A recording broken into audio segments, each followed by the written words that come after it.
Pak Firman, ini satu lagi tadi sudah disampaikan terkait dengan arus dari arah Jawa Tengah menuju ke Jakarta, kemudian dari Jakarta menuju ke Jawa Tengah di jalur tol ini juga masih padat kan ya Pak, bahkan setelah perayaan Lebaran.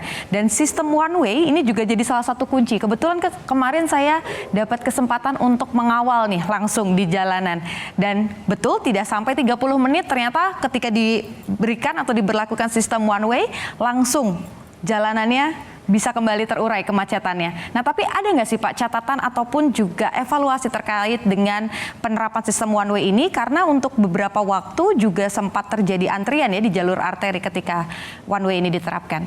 Nah, memang ada catatan di sana. Saya katakan sejak awal, saya bilang mohon maaf apabila pada saat one way nanti diterapkan pasti ada ruas-ruas jalan yang menerima beban lebih banyak. Masyarakat akan terhambat. Tapi sekali lagi, ini untuk memastikan pergantian antara mereka yang berangkat ke timur waktu itu bisa berjalan dengan lancar, dan selebihnya nanti ke arah yang barat kita akan carikan slot, kalau boleh saya katakan seperti itu, pada saat situasi agak memungkinkan kita buka. Dan itu kemarin kita laksanakan, kita menyebutnya dengan merelaksasi arah dari Cipularang waktu itu ke Jakarta yang sempat agak ramai, tapi itu juga kita evaluasi hari berikutnya dengan kecepatan informasi, kepatuhan masyarakat, tidak menunggu di gate tol. Mereka kita buka relaksasi dari arah timur waktu itu ke barat, sehingga pada saat mohon maaf dari barat ke timur untuk relaksasi mereka pada saat arus balik. Nah, sehingga kemarin pada saat sampai menjelang kami selesaikan penutupan arus balik, tekanan tanda kutip dari Kerawang, dari Bekasi, dari Kalimalang yang kemarin sempat agak padat itu mulai terurai juga.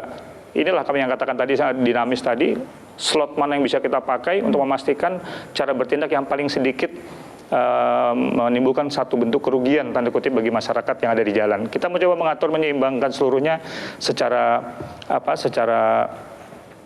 berdasarkan angka-angka. Kami koordinasi terus dengan Jasa Marga. Mana yang padat, mana yang sedang senggang. Dan itu terus dinamis. Satu lajur untuk kontraflow, 2 lajur bahkan. Dan itu bisa berubah antara 1 jam ke jam berikutnya. Nah, ini perlu waktu, perlu komunikasi, dan perlu kerjasama antara semua pihak. Oke, baik. Dan tadi saya juga ingat bahwa kebijakan-kebijakan ini sifatnya dinamis ya Pak Firman. Bisa one way, bisa kontraflow sepenggal, dan sangat. Itu kalau saya lihat di lapangan pembatasnya hanya rubber cone, pembatas dari karet. Dan tapi catatannya meskipun ada kontraflow sepenggal, ada 2 kendaraan di satu lajur dengan arah berbeda, ini jumlah kecelakaan justru menurun nih Pak. 30% lebih rendah jika dibandingkan dengan tahun 2019. Nah, kata kuncinya apa nih Pak kalau terkait dengan ini yang bisa disampaikan atau temuan dari pihak kepolisian selama mengawal arus mudik dan juga balik 2022? Ya, antara satu CB dengan yang lain tentunya ada alasan dan ada saling keterkaitan. Kalau kita bisa yakinkan dengan one way itu waktu tempuh menjadi semakin pendek, masyarakat tidak akan bercapek-capek, berlelah-lelah di jalan.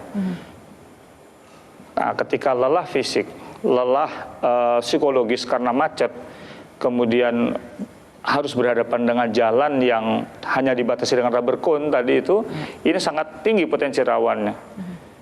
Sehingga ketika kami meyakini bahwa waktu tempuh yang mereka dapatkan ini sekarang lebih singkat, kebugaran masih terjamin, kami toh tetap juga menyarankan yang capek itu ya istirahat dulu. Kami tetap melihat dengan kecepatan tertentu, apabila ini masih memungkinkan, kita akan tetap laksanakan secara kontraflow. Tapi ketika mulai renggang, kecepatan makin tinggi, nah ini ada potensi bahaya.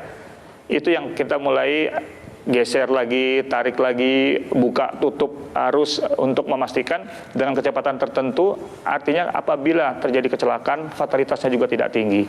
Intinya adalah konsentrasi bukan hanya bagi para petugas yang pasti konsentrasinya juga harus 100% ya mengawal mudik dan juga balik 2022, tetapi juga konsentrasi pengemudi ini jadi kunci utama dalam kesuksesan mudik 2022 yang sudah kita lewati kemarin. Terima kasih banyak Pak Firman untuk waktunya di Kompas TV. Apresiasi kami tentu saja sangat besar kepada jajaran Kakor Lantas dan juga pihak kepolisian yang sudah ikut membantu mengawal bagaimana kemudian rasa rindu yang dibawa dari kota perantauan akhirnya bisa sampai ke kampung halaman dengan aman dan juga sehat ya Pak ya. Terima kasih, selamat malam Pak Firman atas waktunya untuk Kompas TV.